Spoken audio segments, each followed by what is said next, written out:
주님을 사랑함으로 거룩한 주로 오신 여러분 환영하고, 오늘도 하나님의 큰 은혜가 넘치기를 주의 이름으로 축원합니다.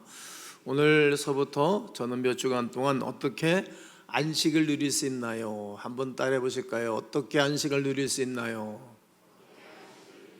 네, 오늘은 첫 번째 시간 여유 공간입니다. 여유 공간.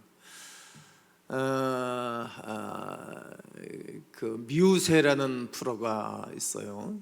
거기에 서장훈 씨가 또 신동엽 씨가 이 홈에서 사회를 보고 돌싱맨들이 이렇게 일을 하는 건데, 거기에 김준호라는 식구가 있잖아요. 근데 그의 집을 오픈을 했는데 참 지저분한 것을 봤어요. 주방에 이렇게 써놓고 집안 옷장에 엉망진창인 것을 보여줬어요. 그러니까 서장훈 씨가 가서 청소를 해주는데 그러면서 그 운동선수들이 이렇게 깔끔하지는 않는데 아주 깔끔하다네요. 집안이 돈도 많고 청소해주는 것을 이제 봤어요. 이렇게 집안이 지저분하고 정리가 안 된 거에 대해서 괜찮은 사람도 있어요. 상관없어요. 또 어떤 사람은 집안이 지저분하면 아무것도 못하는 사람들이 있어요. 성격 차이기도 하고 또 그게 우리의 삶의 방법이라고 생각을 합니다. 집안이 지저분하든 또 깨끗하든 그런 것도 중요하긴 하겠지만, 그러나 이 엉클어진 자세로 살아갈 수 없는 부분들이 있어요. 그 중에 하나가 삶, 시간, 재정, 인간관계입니다. 한번 따라해 볼까요? 삶, 시간, 재정, 인간관계. 시작. 이 관계는 엉클어지면, 복잡하면 안 되는 부분입니다. 왜냐하면 이거 하나가 망가지면 우리 삶의 여유와 삶이 망가지기 때문입니다. 우리와 하나님과의 관계, 그리고 사람과의 관계가 집안처럼 엉망진창이 되어서는 절대로 안 될 것입니다. 생활관리, 시간관리, 재정관리는 그 실수가 용납이 되지 않기 때문입니다. 만약에 이것이 깨지고 잘못되어지면 인간관계도 깨지는 거예요. 부부 사이도 이상이 될 수 있고 자녀들 미래와 장래가 암울해질 수 있기 때문입니다. 이런 설교를 하면 들으면서 속으로 다들 그렇게 생각하고 그렇게 살지 않나요? 이렇게 생각할 분들이 있을 것입니다. 문제의식을 못 느낄 수 있습니다. 그러나 우리가 잊지 말아야 할 것은 분주한 시간 관리, 또 복잡한 인간관계, 그리고 무분별한 소비, 그리고 치명적인 결과를 초래한다는 사실을 알아야 합니다. 이런 문제를 예방할 수 있는 방법은 없을까요? 쉴 수 있는 공간, 즉 안식만이 그 답일 것입니다. 여유는 언제 찾아올까? 여러분, 일찍보다 목적지를 가기 위해서 일찍 나와서 운전을 하고 가면 차 안이 쉼의 터전이 될 거예요. 안식을 누리게 될 것입니다. 저는 가끔 시간이 있는 목요일 날 가끔 영종도를 가요. 영종도를 가면 시간을 정해놓고 누구랑 만나서 식사를 한다든지 그러면은 시간이 늦었다. 그래 가속을 할 수밖에 없어요. 운전할 때도 긴장을 하고 운전하잖아요. 그러나 좀 일찍 출발하면 말이죠. 요즘 한국 차들은 다 좋으니까 크루즈 기능이 있잖아요. 저는 카니발을 타고 다닙니다만, 카니발 크루즈 기능을 딱 110km에 찍어놓고 가면 얘가 그냥 쭉 가는 거예요. 차 엔진 소리도 조용하고 긴장할 필요도 없고 그냥 핸들 한 손으로 딱 잡고, 그리고 악셀에다 또 발을 띄고 편안히 운전을 합니다. 그 차 안이 여유 공간이 생기고 그 차 안이 즐거움의 터가 됩니다. 그러나 긴장하고 바쁘게 가면 차 안이 불안한 거예요. 제 옆에서 제 아내가 늘 천천히 가라고, 당신 운전해, 난 뒤가 잘 테니까. 그러면 그 시간에 도착 못 한다네요. 이렇게 삶의 여유 공간이 우리에게 필요하다는 거예요. 올바른 재정관리로 올바른 통장관리를 하게 되어지면 월말에 통장을 보면서 아마 만족감을 누리게 될 것입니다. 자신이 하는 일에 즐거움을 느끼고 있다면 일과 직장에서 여유로움을 가질 수 있게 될 것입니다.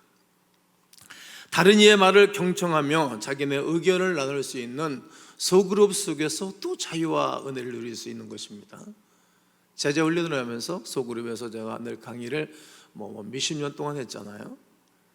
이제 나이 또래 시니어 그룹만 놓고 한 것보다는 청년 세대, 30, 40대, 50, 60대 그 시니어 세대와 함께 하게 되어지면 분위기가 좋아져. 왜냐면 우리는 아직까지 20대 사람들은 50대를 안 살아봤잖아요.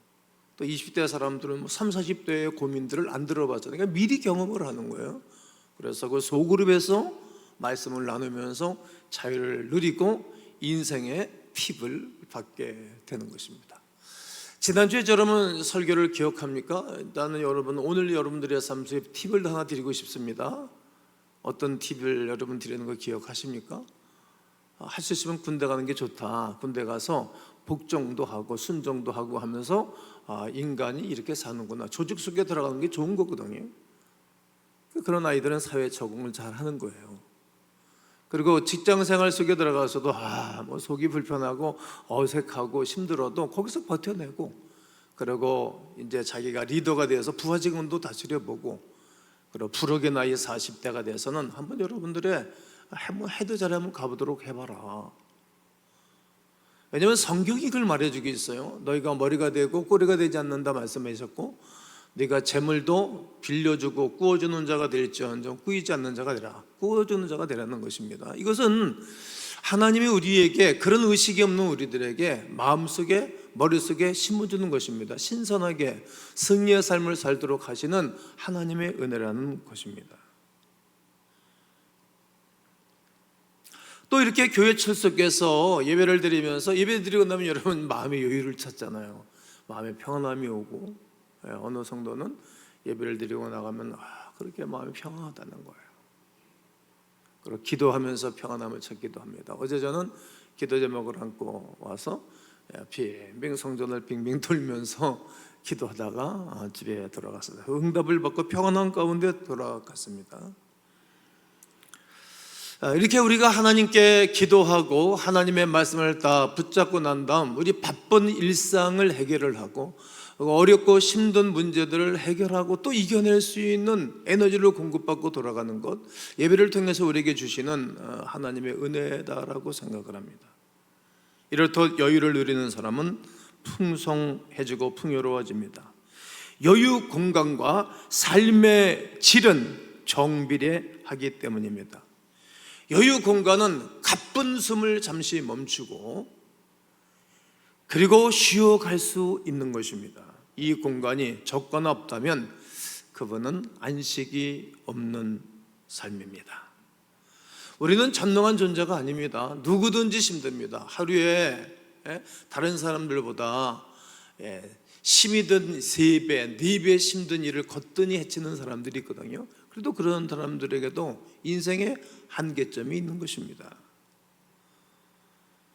누구든지 한계를 가지고 있습니다. 계획과 시간관리의 관여의 분야, 재정적 분야, 인간관계의 분야에 이렇게 누구든지 한계점이 있습니다. 이 한계점을 넘어선다면 우리는 그 무엇도 감당할 수 있게 될 것입니다. 물론 이 한계점은 개인에 따라서 다 차이는 있을 것입니다. 그러나 반드시 인간에게는 한계점이 있는 것입니다. 최고의 결과를 얻으려 언제나 쉼없는 전력 질주를 하는 그 순간에 어느 날 자기도 모르게 쓰러지는 거예요. 번아웃이 되는 것입니다. 발전과 성과, 결과 중심의 삶을 살다 보면 어느새 내 마음속에는 여유 공간이 사라져 버리는 것입니다. 헤비다트 총재가 바로 그런 사람이었지 않습니까? 그가 열심히 사업하고 돈을 모으고 저는 명예와 또 모든 것을 준비되었을 때 자기 부인이 편지를 이따게 써놓고 갚아버리다가 사라지는 거예요. 나는 당신과 결혼을 했지 돈과 결혼한 것이 아니고 당신 일과 결혼한 것이 아니며 당신의 부를 위해서 내가 결혼한 것이 아니다. 당신하고 내가 못 살겠다. 왜냐하면 인간은 삶의 여유, 안식을 누리고 싶은 마음이 있잖아요. 그래서 자기도 고민을 하는 거예요. 많이 고민하고 여행을 하고 혼자 있는 시간을 가지다가 그래, 인생의 목적이, 인생의 근본 목적이 하나님을 영화롭게 하고 그를 기뻐하고 영원토록 즐거워하는 것인데 내가 목표를 잘못 삼았다. 그러고 돌아서는 거예요. 그리고 아내와 함께 좋은 관계를 누리고 그가 전 세계 사랑의 집짓기 운동을 하는 거예요. 인생의 행복은 다른 이들과 함께 좋은 관계를 누려가며 살아가는 것이 행복이지 않겠습니까? 삶 속에 평안을 얻고 쉼을 누릴 수 있는 여유 공간이 없다면 우리에게는 이런저런 문제가 발생이 됩니다. 대표적으로 스트레스 레벨이 쫙 올라가는 것입니다. 여유 공간이 없을 때 우리에게 일어나는 또 다른 현상 중 하나는 우리의 시야가 좁아지는 것입니다. 여유가 없는 삶은 우리를 근시안으로 만드는 것입니다. 이것은 누구도 피할 수 없는 현상일 것입니다. 쉼과 안식이 없어 어떠한 일에 빠져들거나 일중한다면 그것밖에 보이지 않기 때문입니다. 다른 것들이 보이지 않습니다. 그리 중요하지 않은 일에 에너지를 쏟으면서 일의 우선순위가 뒤바뀌어져 사소한 일에 에너지와 시간을 허비해버리고 마는 것입니다. 결과적으로 이러한 삶은 대인관계에도 악영향을 끼치게 됩니다. 우리가 얼마나 행복지수를 나타내는 척도는 우리와 타인 간의 관계성에 있습니다. 아무리 많은 것을 가졌을지라도 타인과 관계가 다 망가지면 행복하지 않습니다. 가정도 행복하지 않습니다. 미래도 불확실한 것입니다. 그러기에 대단히 성공한 사람일수록 많은 것을 얻은 사람일수록 그 자녀들이 힘들어하는 것을 보지 않습니까? 여러분, 대한민국에는 왜 이렇게 국회의원하겠다는 사람이 많은지 몰라요. 얼마 전에도 찾아온 사람이 자기 국회의원 할 테니까 좀 도와달라고 그런 분들이 있어요. 내가 무슨 힘이 있습니까? 좀 목회자니까 사람들과의 관계에서 찾아오는 것 아니겠어요? 네, 자녀들이 어려워지는 사람들 많잖아요. 대한민국에 이렇게 말번이라 하고 그런 사람들 뒷조사 청문회 때 딱 까보면 자녀들이 폭력, 마약, 질주 이런 것들 때문에 망신을 당하고 하지 않습니까? 이렇게 인생의 목적이 잘못되게 되어지면 다 어그러지는 것입니다. 진정한 행복은 성공과 발전에서 비롯되는 것이 아니라 나와 타인과의 관계에서 찾을 수 있습니다. 그런데 안식이 없는 삶은 우리에게 진정한 기쁨을 가져다주는 타인과의 관계마저도 엉망으로 만들어 버립니다. 우리 중 더욱 많은 스트레스를 받는 것을 좋아할 사람은 없습니다. 타인과의 관계가 악화되는 것을 좋아할 사람도 없습니다. 그러나 우리는 관계 속에서 스트레스를 받고 반대로 다른 이에게도 스트레스를 주기도 합니다. 왜 우리는 이런 악순환을 반복하고 있는 것일까요? 원인이 무엇이라고 생각하십니까? 어떤 사람은 피할 수 없는 사회 구조 때문에 그렇다라고 말하는 사람들도 있습니다. 또 어떤 사람은 자신 안에 원인을 발견하려고 애쓰기도 합니다. 시간관리, 돈관리, 관계관리에 실패한 탓이라고 말하기도 합니다.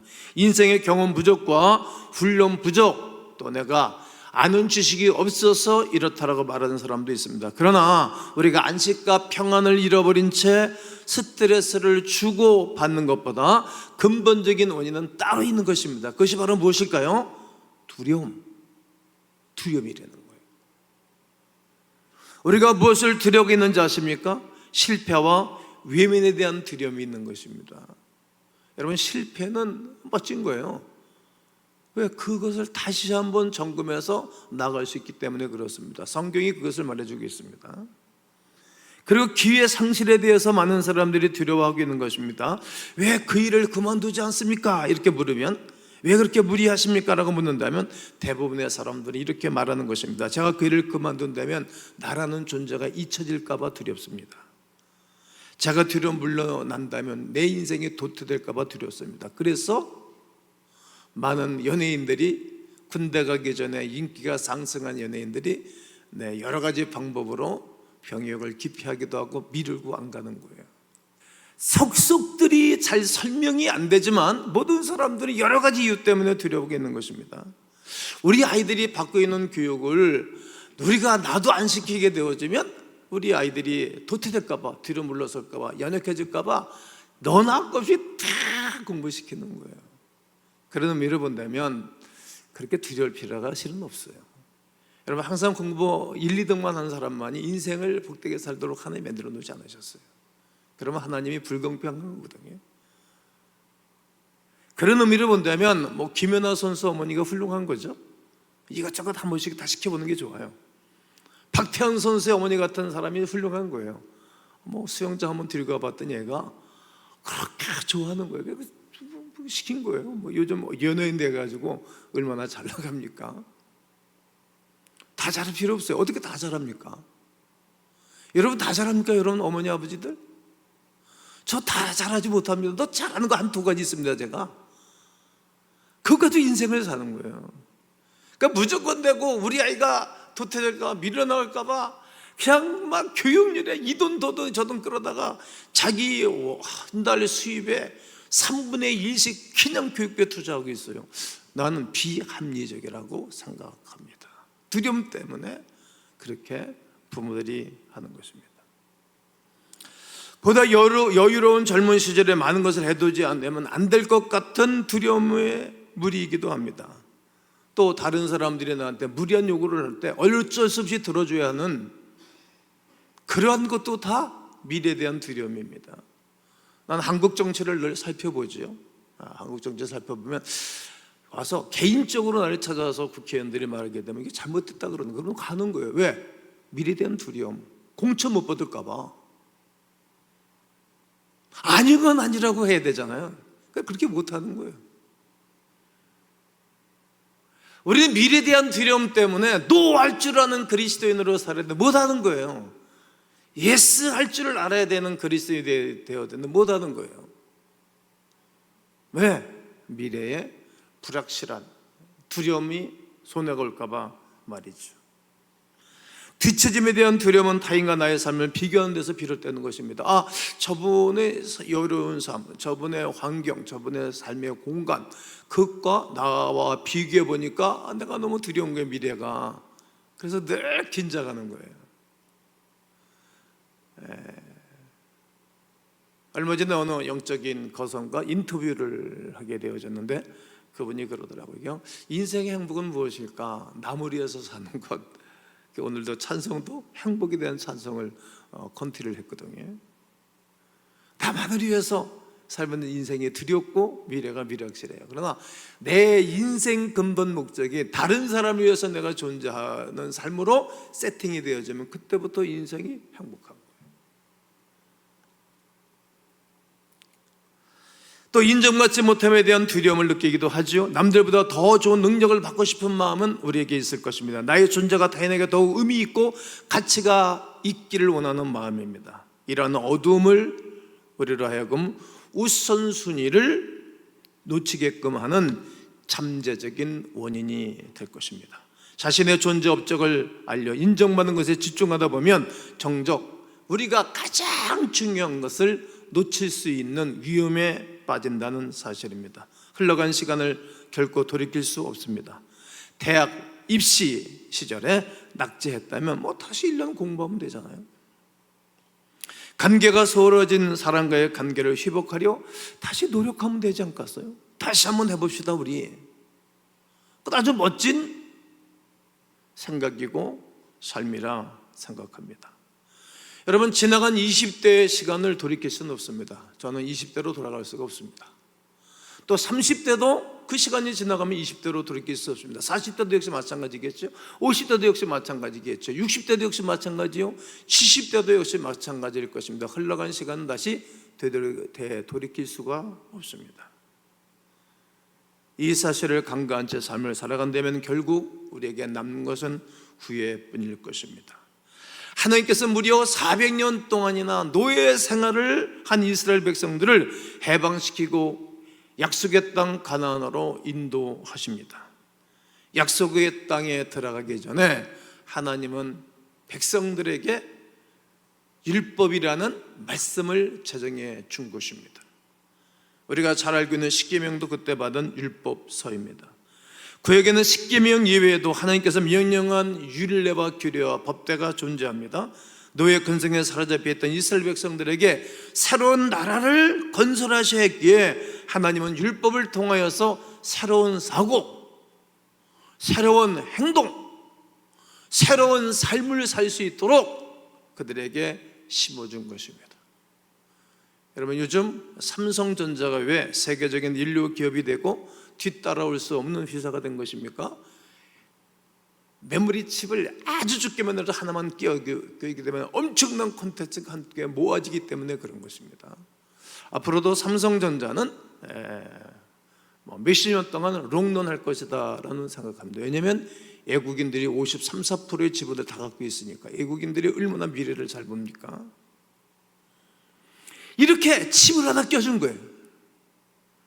야, 너의 인생 속에 안식이 있어야 되겠어. 여러분, 저는 우리 교인들이 평안하고 안식을 누리고 살기를 원하고 그런 마음이 있어요. 난 우리 두 아이에게, 우리 아들과 딸이 애가 평안하기를 나는 원하는 거예요.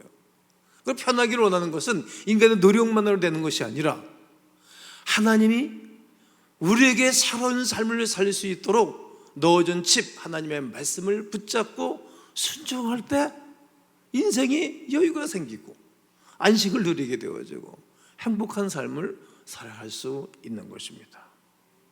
하나님 우리를 새롭게 하기를 원하시는 거예요. 바로 그 새롭게 할 수 있는 방법은 안식일에 관한 율법입니다. 따라해 볼까요? 안식일에 관한 율법이다.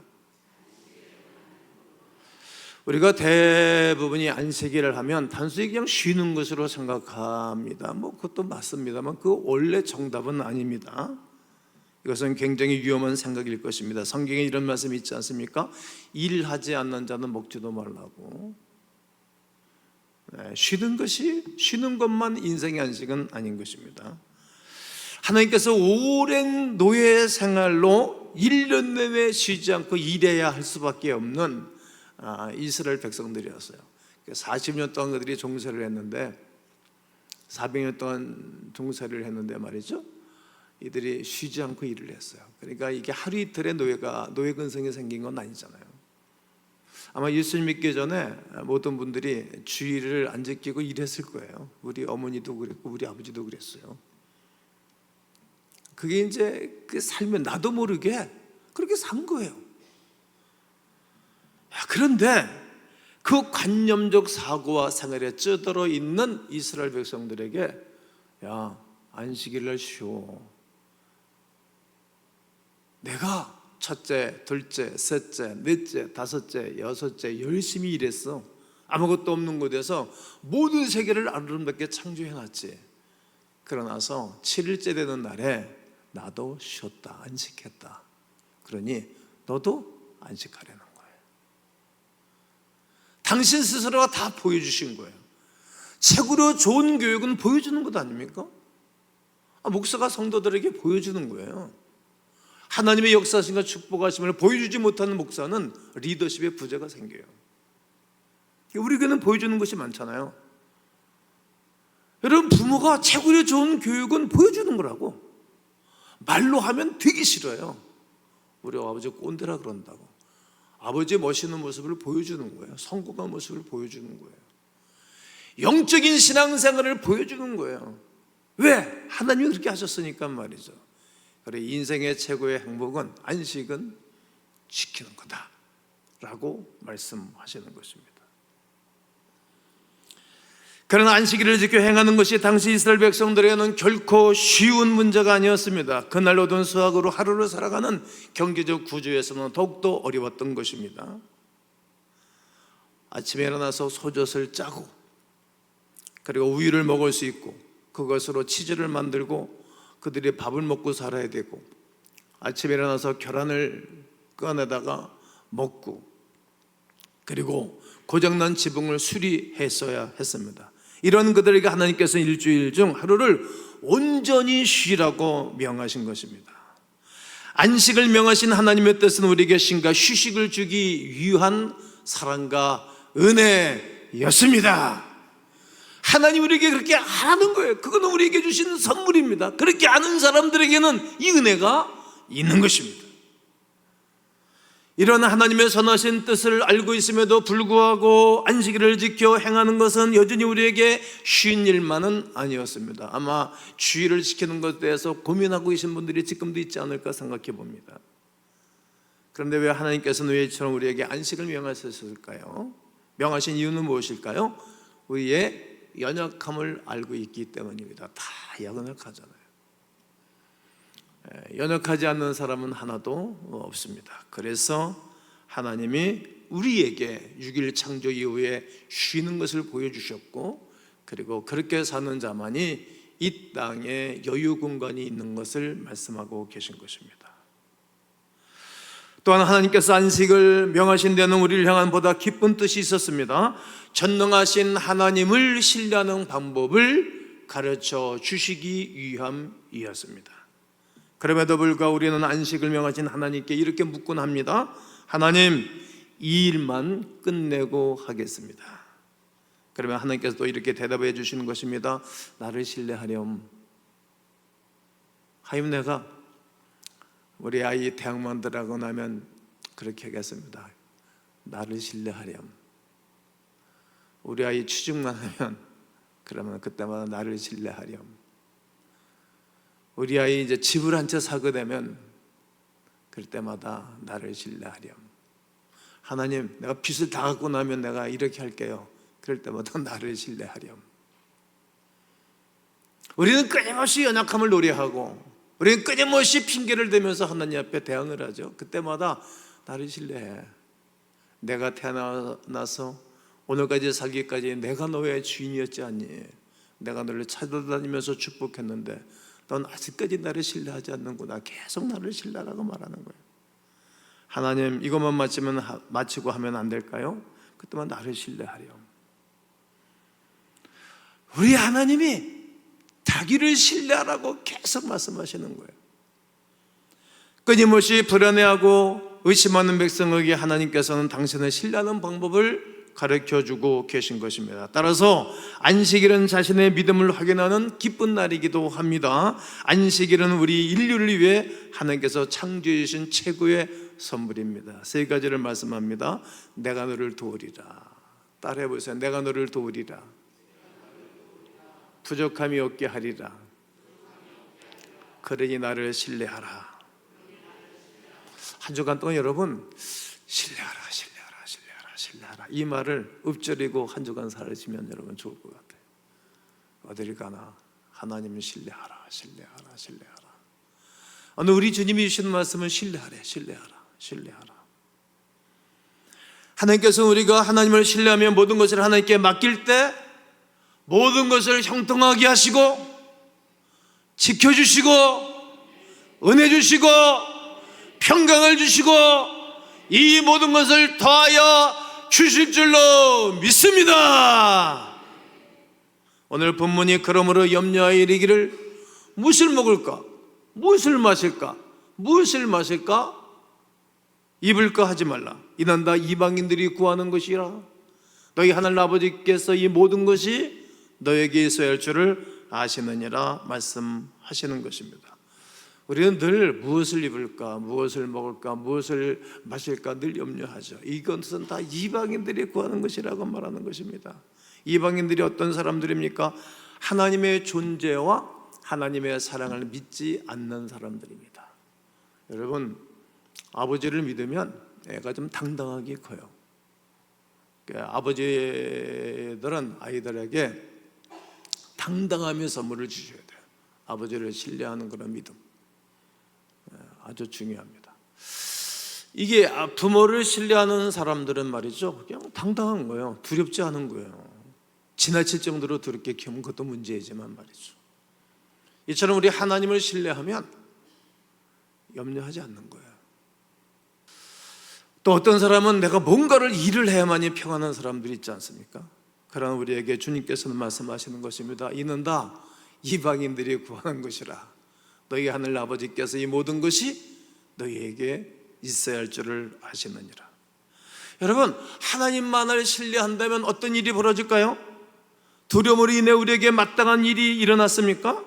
아직 일어나지 않는 일 때문에 근심하는 거예요. 앞으로 아무것도 그 시간도 그 날짜도 안 됐는데 미리 걱정하고 두려워하는 거예요. 그러니까 인생이 우울하고 인생이 행복하지 않은 것입니다. 마태복음 6장 33절에 그러는 너희는 먼저 그의 나라와 그 의를 구하라. 그러면 이 모든 것을 너에게 더 하시리라. 이미 다 주님이 준비해 놓으신 줄로 믿습니다. 여러분, 아무리 생각해 봐도 호락호락하지 않은 세상에 우리는 살고 있습니다. 여러 가지가 그렇습니다. 우리는 스스로 늘 돌봐야 됩니다. 내 삶의 안식과 평안이 필요한 부분은 어디인지, 끊임없이 나의 욕망 때문에 치닫고 있어서 하나님의 은혜가 옆으로 밀려 있는지 한번 생각해 봐야 됩니다. 사랑하는 성도 여러분, 오늘 이 귀한 시간의 마지막 결론의 메시지는 나를 신뢰하라 하시는 예수 그리스도의 말씀을 붙잡고 주님을 신뢰함으로 두려움 없이 한 주간을 살아내고 이 땅을 살아가는 광음민들 모두가 되시기를 예수님의 이름으로 축원합니다.